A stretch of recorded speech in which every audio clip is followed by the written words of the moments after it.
ইসলামের দৃষ্টিতে শাবান মাসের গুরুত্ব অপরিসীম। শাবান মাসের পরে শ্রেষ্ঠতম মাস রমাদান মাস। নবী করিম সাল্লাল্লাহু আলাইহি ওয়াসাল্লাম শাবান মাসের বিভিন্ন ফজিলত বর্ণনা করেছেন।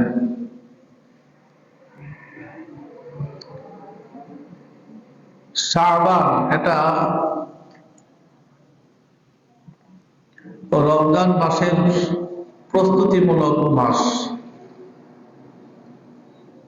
শাবান অর্থ হলো ছড়ানো, বিস্তৃত হওয়া, ছড়িয়ে ছিটিয়ে থাকা।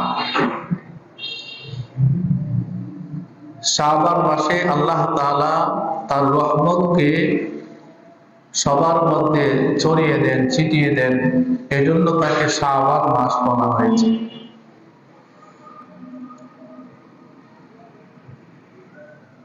শাবান মাস আসলে নবী করিম সাল্লাল্লাহু আলাইহি ওয়াসাল্লাম অধিক পরিমাণে আমল করতেন, রোজা রাখতেন, বেশি বেশি ইবাদত বন্দেগী করতেন।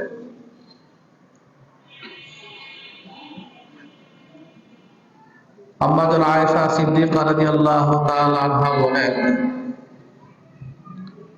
শাবান মাস আসলে এমন হতো, নবীজি এমন ভাবে রোজা রাখতেন, নফল রোজা, যেমন মনে হতো এই রোজা আর কখনো ছাড়বেন না।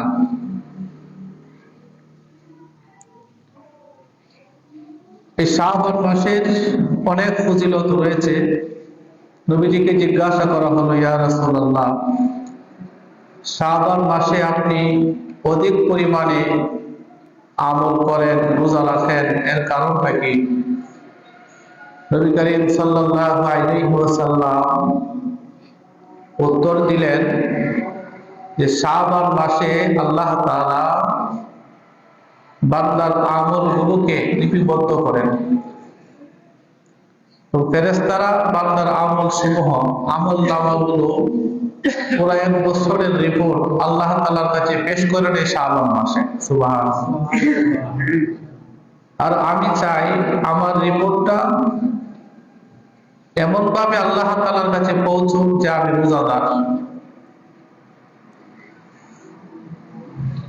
এজন্য শাবান মাসের শেষের দিকের কয়েকটা দিন ছাড়া নবীজি পুরা মাসে রোজা রাখতেন, নফল রোজা।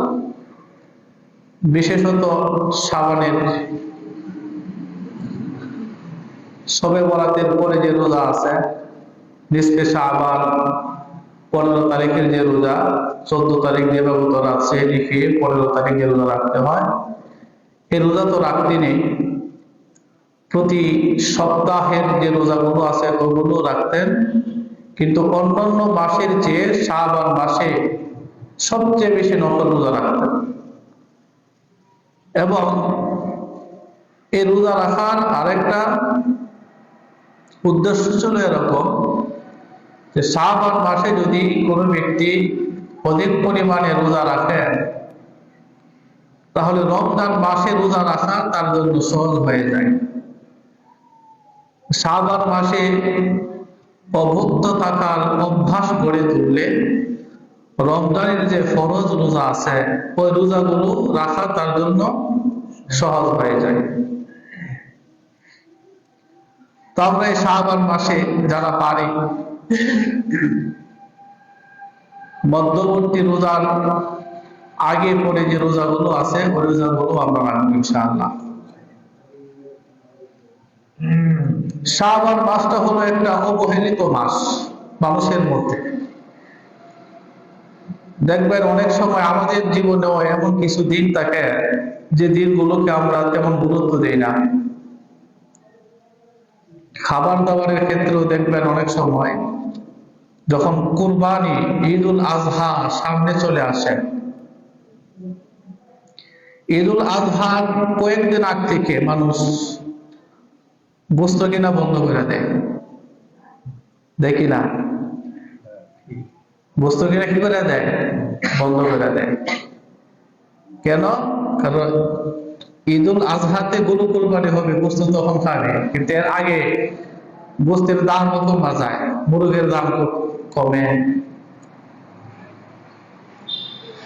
তো রাসূল সাল্লাল্লাহু আলাইহি ওয়াসাল্লাম বোঝাতে চাইলেন যে কুরবানির ঈদের সময় যেহেতু পশু কুরবানি করার মাধ্যমে মানুষেরা গোস্ত খাওয়ার একটা সুযোগ থাকে, এই জন্য কুরবানির আগের কয়েকটা দিন মানুষ তেমন গোস্ত কিনতে চায় না, ওই দিনগুলোতে গোস্ত কেনার প্রয়োজনও মনে করে না। তো এর আগের দিনগুলো মানুষ একটু অবহেলা করে যায়, এখন বেশি খাওয়ার দরকার নাই, ভালো খাওয়ারও দরকার নাই, ভালো খাবার তো কয়দিন পরে এমনি খাবো। তো শাবান মাসটা দুইটা মাসের গুরুত্বপূর্ণ মাসের মাঝামাঝি হওয়ার কারণে মানুষেরা এই শাবান মাসটাকে একটু অবহেলা করে। শাবান মাসের আগের মাস হলো রজব মাস, আর শাবান মাসের পরের মাস হলো রমজান মাস। রজব মাসে নবীজি মেরাজে গেছেন, আল্লাহ তাআলার সান্নিধ্য অর্জন করেছেন, ঊর্ধ্বগমন করেছেন, এবং 12টি মাসের মধ্যে সম্মানিত 4টি মাসের একটা মাস হলো রজব মাস। এই হিসাবে মানুষেরা রজব মাসের গুরুত্ব বেশি দিত। আবার শাবান মাসের পরবর্তী মাস রমজান মাস, ওই মাসে মানুষেরা ইবাদত বন্দেগী বেশি করত, রমজানের ফরজ রোজা রাখতো, কোরআন তেলাওয়াত করতো, অধিক পরিমাণে নেক আমল করতো।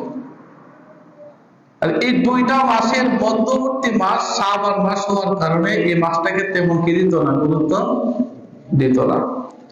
এই জন্য নবীজি নিজে এই মাসে বেশি আমল কইরা উম্মতকে বুঝাইছেন যে এই মাসেও আল্লাহ তাআলার কাছে অনেক গুরুত্বপূর্ণ আমল রয়েছে। আল্লাহ তাআলা আমাদেরকে শাবান মাসের গুরুত্ব বুঝে আমল করার তৌফিক দান করুন, সকলে বলে আমিন।